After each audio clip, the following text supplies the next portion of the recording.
running with Aquila. And Aquila is actually a rescue. I got her 3 months ago. But when she entered my dog yard, she was like, I'm here guys, this is me. So I was like, you're going to be an awesome lead dog. So she's in training today. She has that confidence, and right now she's learning commands. And behind those two we have what we call the swing dogs. So the swing dogs are known as our backup leaders. So if your leaders for one reason miss a command, the swing dogs will swing the team in the right direction. But they're also your cheerleaders, so just really happy, motivating dogs. Today on the left you have Billy, and Billy is actually what we call a versatile dog, so he can be anywhere in the team. He can be a leader, but he's super strong, so he can get in the back. And today Billy is running with Sapphire, and Sapphire is also a rescue, and we're guessing her age. I'm guessing she's around 11. And as you can see, she's still kicking, she still wants to run, and she's still nuts. And behind those two we have what we call the team dogs. So our team dogs are known as our core. So they're the dogs making sure everybody's doing their job, everybody's pulling their weight. Today on the left you have the beautiful Solo, and it's for Han Solo, obviously. I'm a huge Star Wars nerd. And Solo is running with Crowley. And something that's kind of funny is that the two of them are actually in competition for the alpha position in my yard, but they run super smoothly together. It's actually the only pairing I can do with those two because they're super comfortable with one another, which is kind of weird. And Crowley is also a versatile dog. He can be anywhere. Solo, it's better for him to get the back. He's the type of dog that when he sees a squirrel, he'll chase the squirrel. So he's not the best leader out there. And behind those two closest to us, we have what we call our wheel dogs. So the wheel dogs are considered your powerhouse. So they're typically your bigger dogs, most muscular dogs. Today we have a duo of brothers. So on the left we have Neo, and that's where Ronnie James Dio, the singer for Black Sabbath. I don't know if I have any metalheads on the track. I'm not a metalhead. And today Dio is running with his brother Pippin, or Merry and Pippin, the Lord of the Rings. And as you can see, Pippin does run sideways. So this is called crabbing, like running like a crab. The reason is that some dogs have a really strong dominant side, so Pippin is the right. But it's also a different way to run. So he's actually exercising different muscles than the rest of the dogs, and he's relieving the pressure from his hips. So it's actually really good for your bigger dogs. That being said, the harnesses we're using today are called X-Max. So as you can see, there's like an X that crosses where the spine is in the middle section, which is the perfect harness for mid-distance mushing and long-distance mushing. So the weight is evenly distributed throughout the body. And even though the machine is motorized today, as you can hear, you're using the motor, the dogs are still pulling. So with those machines, just get the chance to reproduce what our slides are going to feel like to them. So they're pulling on average 2.5 to 5 pounds at all times right now, which during winter, that's the friction. That's what we're going to be pulling after we start moving. But at the same time, we get to control the speed of our team. So with my dogs, I do a lot of long distance mushing, so it's at least 100 miles all the way to like 500. So it's good for my dogs to travel at a slower pace so they don't wear themselves out. So right now we're moving from 8 to 10 miles an hour, which is like the typical speed you'll see in races and competitions nowadays. And with my dogs, I do a lot of racing. Last winter, actually, my dogs and I did the Copper Basin, which is a 300-mile race in Glen Allen, Alaska. Anybody heard of Glen Allen? It's a really small community in Alaska, really up north. People are so welcoming, they actually love dogs. The only problem is it's always freezing. It's at least minus 60 at all times, but that's okay, the dogs are fine. I'm the one freezing, but they're having a blast. We actually used this race as a training run because in February, my dogs and I did the Yukon Quest 450-mile race. And today, that's my longest race so far. And it was just an amazing experience, and I had a blast with my dogs. And those races are 24/7. I mean, you're not stopping because it's nighttime. If it's 2 o'clock and I'm following my dog's schedule, I need to go and run, I'm running at 2 o'clock in the morning. Doesn't matter. And for my training last year, I actually went really old school. So I did a 4 and 4 schedule, 50-50. So we're running 4, resting for 4. And it was actually a pretty good success. It took us 4.5 days to do the race, and my dogs were still barking at the end. Oh. And yes, we have pools if you want to go.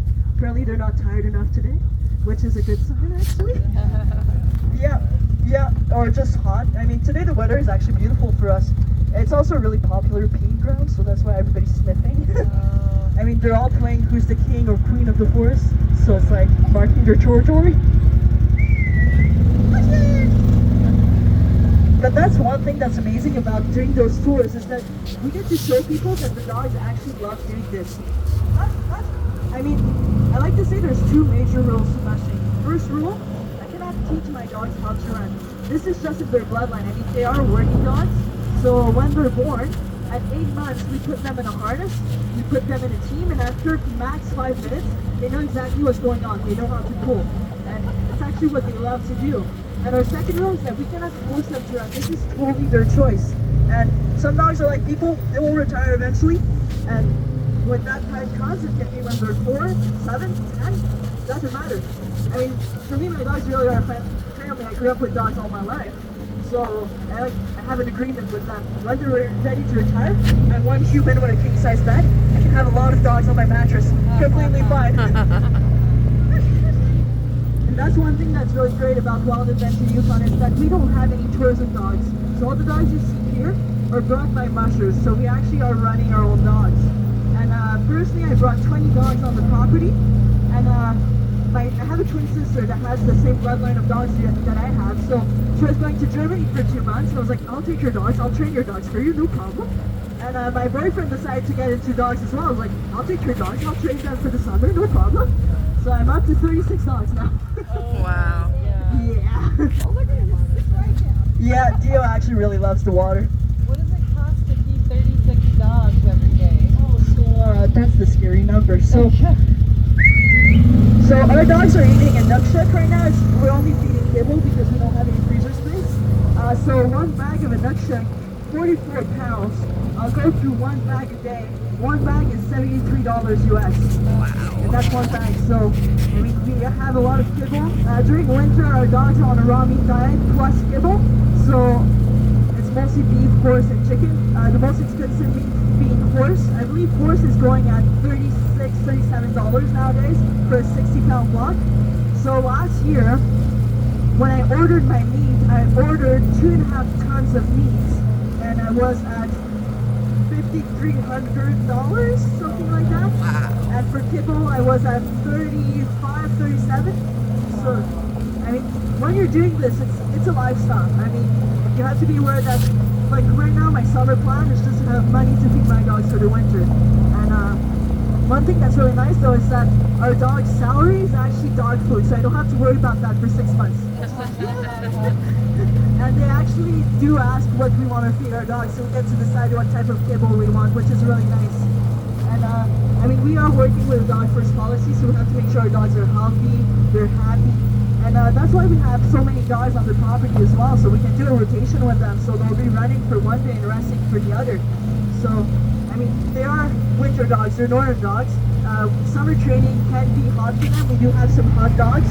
And personally, the bloodline I'm working with is a really old bloodline from Quebec, so my dogs are known for being fluffier than typical Alaskan Huskies. Yes, these are fluffy dogs. But, I mean, that's why we have our pools. We have really nice sprinkler systems as well in the hookup alleys.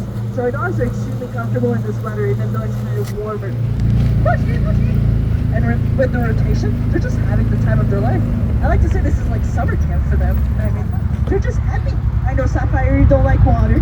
You're okay. Yeah. Sometimes they do figure it out on their own. Sometimes I do have to go help them out. I was going to say he's straddled now. Billy! Oh yeah, you're struggling, Billy? Yeah, I'll go help Billy out. I'll be right back, folks. Yeah, he's got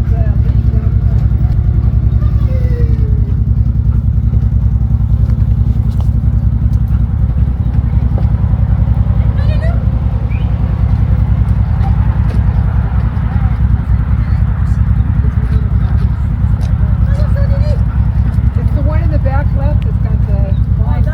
figure it out. You'll figure it out. Let's see. Sorry. No worries. I mean, that's also part of training. It's like, figure it out sometimes, you know? And Dio is kind of a nervous dog, actually. So this is my second summer here. And I got Dio and Pippin in 2018. I got them to report in my cabin. There's 8 puppies. I have all 8 of them. And they're known as my shy litter. So that's why Dio is actually running alongside his brother right now. It's like a safety comfort thingy. So for them coming here last summer was kind of surprised. They were like, oh my god, we see so many people every day.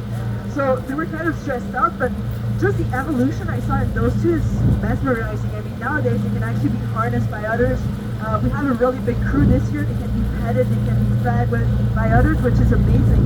And when they were younger, I couldn't even bring them to races because they were so scared of people. But now they're doing awesome. I mean, for us, this is really a training ground. I mean, right now, this is not really muscle training. It's really just mental training. So we get to try different things, different pairings, or just socializing as well. So this is called the head-on pass.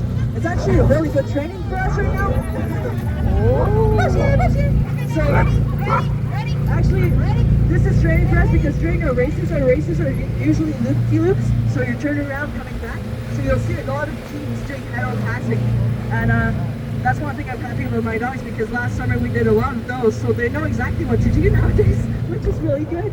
And the other dogs you saw over here, they're from the other musher I'm working with. Her name is Mela.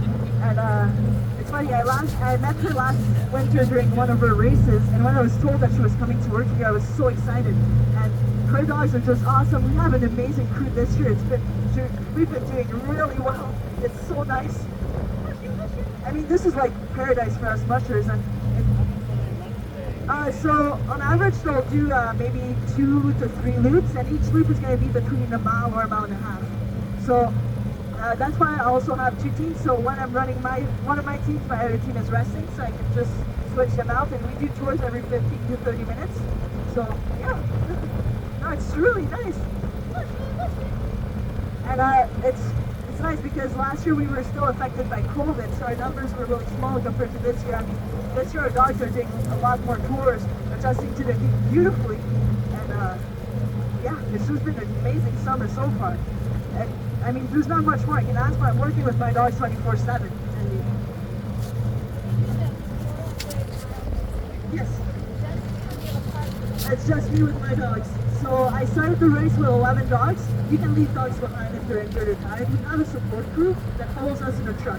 So if they're on the highway, there are certain points along the way that you actually get to see them. You can leave the dogs with them. And I finished with 7. The trail was pretty hard, pretty compact, so I just wanted to make sure my dogs were comfortable, so I did leave some dogs behind. But I mean, when I do races, I'm not competitive. I just do them for fun. So if I have a dog that's tired, it's like, all right, just go rest in the truck. See you in a couple of days. And my support crew is actually my sister, and she is the best supporter I could ask for. I mean, it's funny, I asked my handlers to have pink hats, so every time I would come into a checkpoint, which are locations where your support crew is, they had pink neon hats, so I could spot them from afar. It's like, they're here! Yeah. Come on, girls! And thank you so much for coming, guys! Yeah. Have you seen our puppies yet? No. Alright.